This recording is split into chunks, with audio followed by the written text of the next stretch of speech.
नमस्कार जंटी में स्वागत है आपका। मैं हूं योगेंद्र। आप देख रहे हैं बड़ी खबर और बड़ी खबर में हम बात करेंगे अमेरिका के विदेश मंत्री मार्को रूबियो की भारत यात्रा की।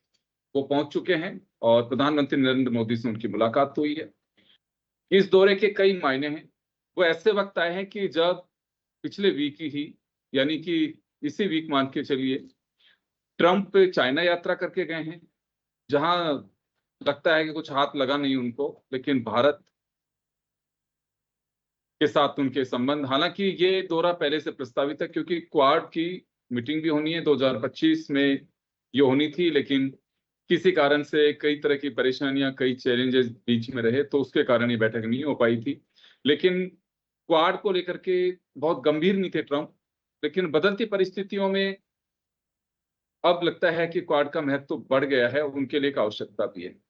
ये भी एक राजनीतिक परिप्रेक्ष्य कहूंगा मैं इसे, जैसे अक्सर हम बोलते हैं कि राजनीति में कोई किसी का स्थायी मित्र नहीं होता है, कोई किसी का विरोधी नहीं होता। उसी तरह से ये भी एक दुनिया में ग्लोबल एक प्लेटफॉर्म जो बना है, उसमें आपके हित आपके मित्र हैं। सबसे पहले जिनके हित आपस में मिल जाते हैं वो मित्र हैं, और जिनके टकरा जाते हैं वो विरोधी हैं। सीधा सा है इसका फंडा, और हर कोई इसी तरह से देखता है। तो चलिए, मार्को रूबियो का भारत दौरा क्यों इंपॉर्टेंट है, क्या कुछ इसका महत्व हो सकता है, क्या हमारे एनर्जी सेक्टर्स में जो हमारी कुछ चिंताएं हैं वो फुलफिल हो पाएंगी, क्योंकि मार्को का जो टूर है भारत में वो एक एक्सरसाइज का भी हिस्सा है, और आप आराम से कुछ न कुछ वहां से यूं कहूं कि दाल पक के आई होगी। तो हमारे साथ करोड़ी सिंह साहब हैं, एयर कमांडर चंद्र मौली सर हैं, और पूर्व आईएफएस गौरीशंकर गुप्ता सर हैं। सभी का स्वागत है। मैं सिंह साहब आपके पास में आना चाहूंगा। करोड़ी सिंह जी, इस दौरे को आप किस तरह से देखते हैं? क्या इससे अपेक्षाएं हैं? क्या इसका महत्व रहेगा इन फ्यूचर? देखिए योगेंद्र जी, हम भारत और अमेरिका के रिश्तों को देखें तो ट्रंप के आने के बाद में 15 महीने से बहुत अप्स एंड डाउन्स आए हैं। ट्रंप साहब जब सत्ता में आए तो भारत के प्रधानमंत्री चौथे विश्व के नेता थे, जिनको उन्होंने वाशिंगटन में बुलाया, व्हाइट हाउस में, और उस समय एक बहुत ही बढ़िया जॉइंट स्टेटमेंट इश्यू किया, और उसमें पूरा भारत और अमेरिका रिश्तों का रोड मैप था, और $500 बिलियन तक आर्थिक संबंधों को बढ़ाने की बात थी 2030 तक, और उसमें हर एस्पेक्ट को कवर किया था। बहुत बड़ा डॉक्यूमेंट नहीं है, छोटा है, लेकिन कोई एस्पेक्ट ऐसा छोटा नहीं। एनर्जी से लेके पीपल टू पीपल रिलेशन, सब पे उनको स्टेटमेंट दिया था। अच्छा रोड मैप था अगर उसको इम्प्लीमेंट करते तो।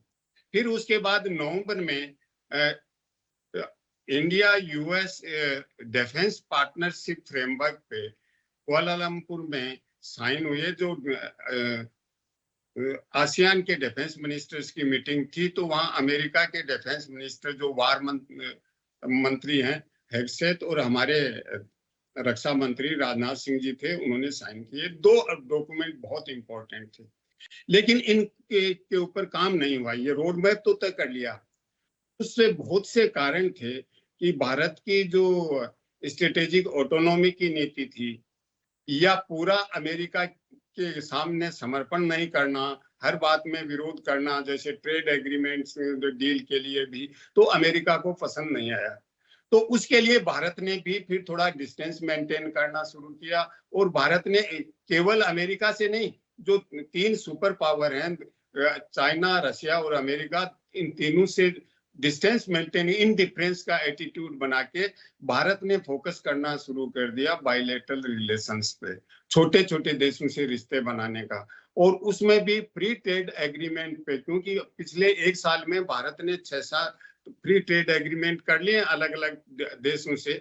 तो उस भारत का फोकस शिफ्ट हो गया। अब अमेरिका को एकदम से भारत से रिश्ते अच्छे बनाने का एहसास हो रहा है। उसके कई कारण हैं। एक कारण तो यह है कि वो ट्रंप साहब चाइना गए, चाइना में और अमेरिका की आपस में कोई ज्यादा दुश्मनी उस सेंस में नहीं है, इंटरडिपेंडेंस बहुत है, इसलिए कन्फ्रंटेशन तो हो नहीं सकता। लेकिन उनको जिस तरह का कोल्ड रेस्पॉन्स मिला चाइना से, तो उन्होंने सोचा कि भारत के साथ रिश्ते शायद अच्छे किए जाएं, और इसीलिए केवल कुवैत की मीटिंग नहीं है, 5 दिन की यात्रा पे हैं। तो इस यात्रा में पिछले हफ्ते जो ब्रिक्स की मीटिंग हुई उसमें ईरान को लेके कोई सहमति नहीं बनी, न जॉइंट स्टेटमेंट हुआ।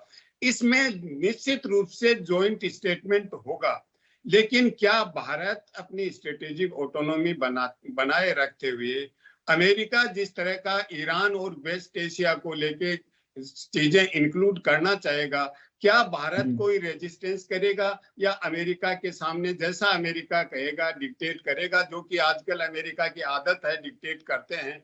जैसे ईरान को भी वो डिक्टेट ही कर रहे हैं, डिक्टेट ही नहीं, धमका रहे हैं कि मैंने 5 पॉइंट बता दिया, इसको मान लो नहीं तो मैं अटैक करूंगा। तो इस तरह की जो स्टाइल है, क्या उस स्टाइल में कुवैत में भी कुछ ऐसा होगा?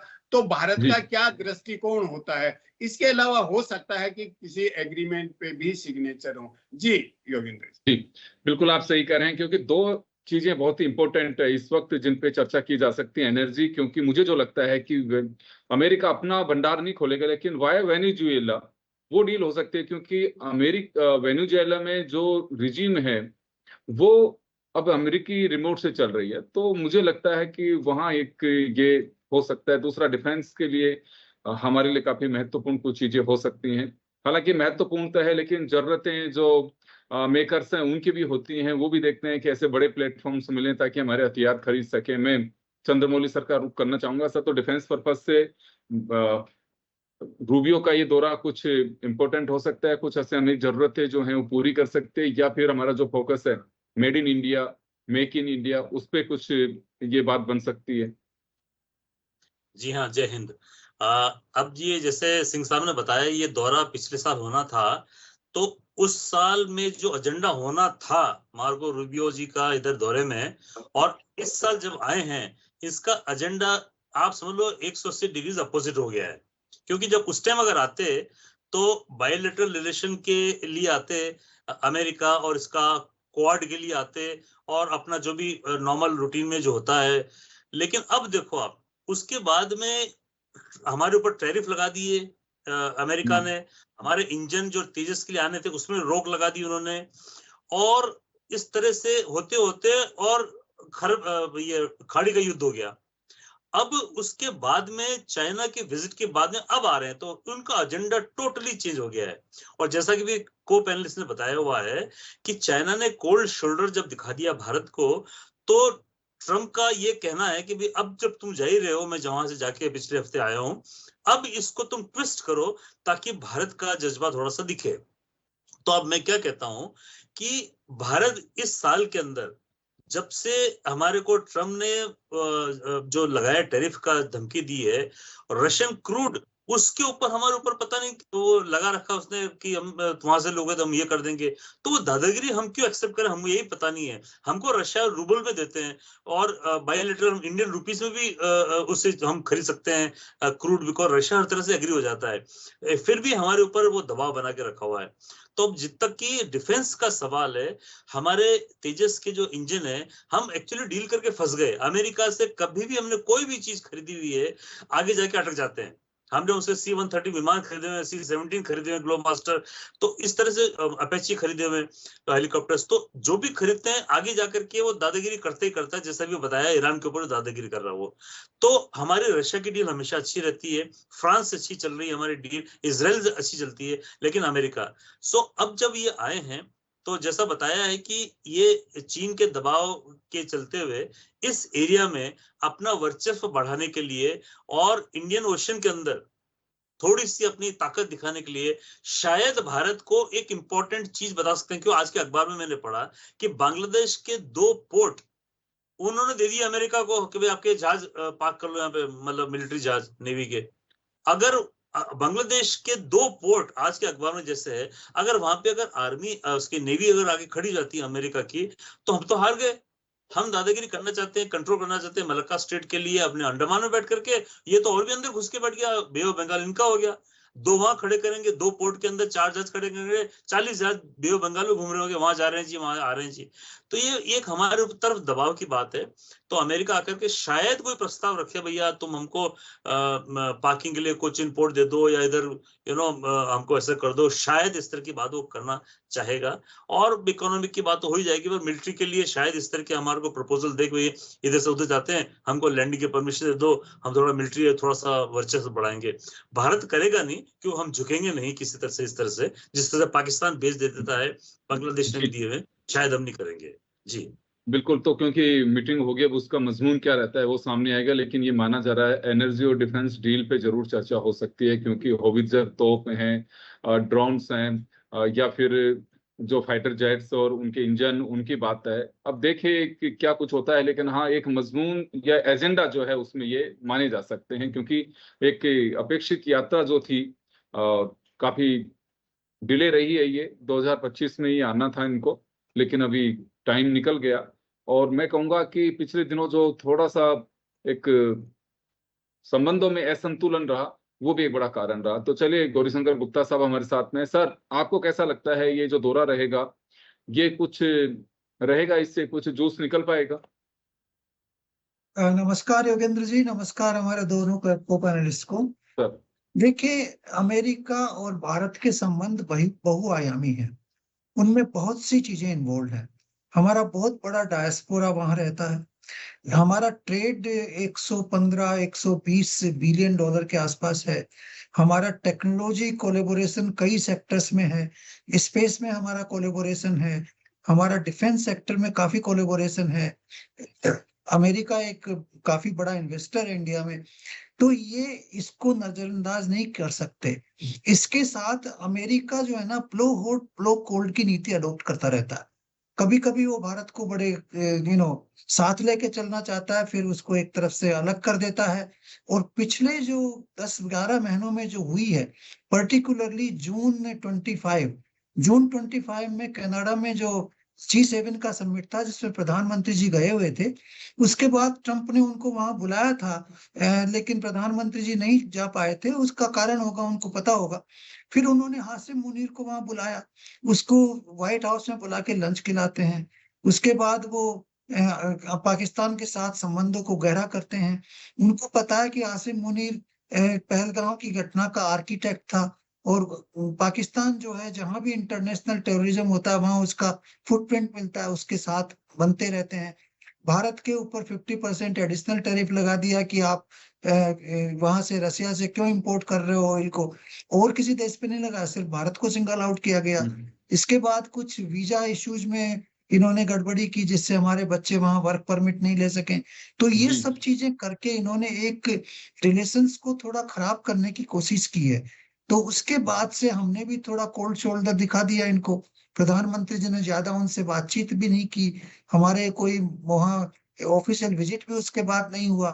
तो अब ये जो चाइना गए, चाइना में उनको पता लग गया कि चाइना उनके सामने झुकने वाला नहीं है, और चाइना अपनी विस्तारवाद की नीति को कायम रखेगा, चाहे वो साउथ चाइना सी हो, चाहे ताइवान हो, चाहे और कुछ हो।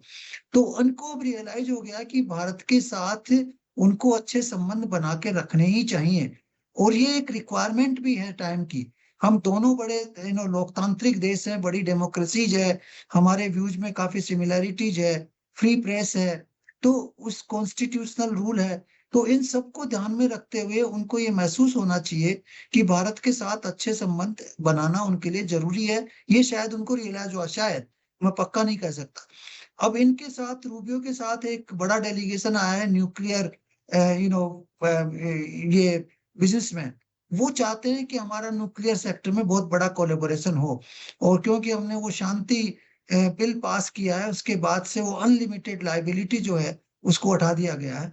तो ये एक एनर्जी सेक्टर में बहुत बड़ी उपलब्धि होगी अगर ये मूवमेंट आगे बढ़ेगा तो, क्योंकि ऑयल पे हमारी जो डिपेंडेंस है उसको कम करना जरूरी है। सोलार एनर्जी हम आगे बढ़ा रहे हैं, न्यूक्लियर एनर्जी को और आगे बढ़ाएंगे तो ये जो संकट आ रहे हैं बार बार ऑयल की वजह से, वो थोड़े कम होंगे। तो ये जो कोलैबोरेशन बहुत अच्छा होगा। इसके साथ हमारे ट्रेड भी, डिस्पाइट जो इतने सारे प्रतिबंध लगाए, इतने टैरिफ लगाए, उसके बावजूद भी थोड़ा बढ़ा ही है। इस 2 महीनों में ट्रेड बता करीब करीब 1% और आगे बढ़ा है। तो ये उनको रियलाइज हो गया कि भारत को इग्नोर नहीं कर सकते। भारत एक राइजिंग पावर है, एक बड़ी इकोनॉमिक पावर है, बहुत बड़ी जनसंख्या है, बहुत बड़ा मार्केट है, और उसके साथ आप खिलवाड़ नहीं कर सकते, और उनके टैलेंट को भी आप इग्नोर नहीं कर सकते, क्योंकि उनकी जो कंपनीज है बड़ी बड़ी सारी भारतीय टैलेंट के पीछे चल रही हैं। तो इन सब चीजों को ध्यान में रखते हुए रूबियो जी आए हैं, और वो चाहते हैं कि वापस पटरी पे लाए जाए रिलेशंस को। I hope it works. Quad जो है वो भी इम्पोर्टेंट है, क्योंकि चाइना ने अपनी आंखें दिखाना बंद नहीं किया है, और क्वाड को अगर अपन एक्टिव रखेंगे तो चाइना के ऊपर थोड़ा कंट्रोल रहेगा, थोड़ा अंकुश रहेगा। नहीं तो वो साउथ चाइना सी को साउथ चाइना लेक बना देगा। जैसे ईरान ने स्टेट ऑफ हॉर्मुज को कंट्रोल किया है, वैसे वो साउथ चाइना सी को कंट्रोल कर लेगा, और बड़ी परेशानी पूरे इंटरनेशनल नेविगेशन में क्रिएट कर सकती है। तो मैं मानता हूँ कि रूबियो जी का विजिट थोड़ा इस चीज को वापस पटरी के लाने के लिए अच्छा रहेगा। बिल्कुल, हर कोई पॉजिटिव नजर से देख रहे हैं, और ये निश्चित रूप से 2025 में और आज की परिस्थिति में बड़ा अंतर आ गया है। सिंह साहब, आपके पास में आना चाहूंगा, करोड़ी सिंह जी। 2025 में अगर यही क्वाड की बैठक जिसके लिए मार्को रूबियो को आना था, लेकिन अब डिले हुए हैं, तो कुछ परिस्थितियां बदली हैं उसमें और अब में, और आज की जरूरतें हैं उससे थोड़ी अलग हैं। देखिए, परिस्थितियां तो बदलती हैं, क्योंकि जो जो देशों के रिश्ते या उनके इंटरेस्ट में कहीं पर परसेप्शन बदलता है, तो निश्चित रूप से परिस्थितियां बदलती हैं। लेकिन हम इस पूरे का मामले को देखें तो अमेरिका की जब मिसेज क्लिंटन वहां की विदेश मंत्री थी, तब तक इंडो पैसिफिक का कंसेप्ट ही नहीं था। तब एशिया पैसिफिक की बात होती थी, और अमेरिका की रणनीति ये थी कि हम जो आसियान है कंट्रीज हैं साउथ ईस्ट एशिया के, उनको पिवट एशिया बनाएंगे और चाइना को कर्टेल करेंगे, क्योंकि उस समय तक इंडिया पे इतना भरोसा नहीं था कि इंडिया साथ आएगा। बाद में ट्रंप ने पिछले टर्म में इंडो पैसिफिक का कंसेप्ट बना के क्वेड बनाया, लेकिन फिर भी इंडिया ने क्वेड में भी ये चाहा कि क्वेड एक विकास का साधन बने, आर्थिक प्रगति का साधन बने, मिलिट्री अलायंस नहीं बने। तो इंडिया को अलग करके एस क्वेड बनाया, साउथ चाइना सी, जिसकी गुप्ता जी बात कर रहे हैं, चाइना को उधर कर्टेल करने की बात कर रहे हैं, इंडिया ने सहयोग नहीं किया।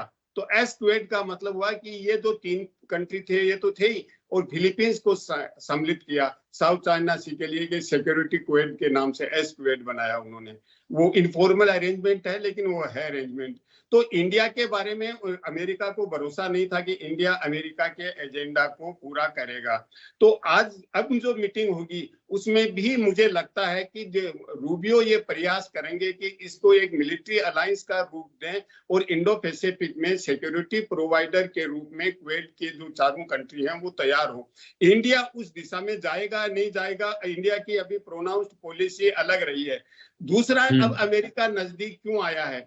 क्योंकि ट्रंप को जुलाई में अमेरिका के 250वें वर्षी मनानी है इंडिपेंडेंस की, और वो अपने क्रेडिट में कुछ दिखाना चाहता है कि देखिए मैंने इंडिया सबसे बड़ी डेमोक्रेसी है उससे रिश्ते सुधार लिए हैं, क्योंकि सबसे रिश्ते उनके बिगड़ रहे हैं।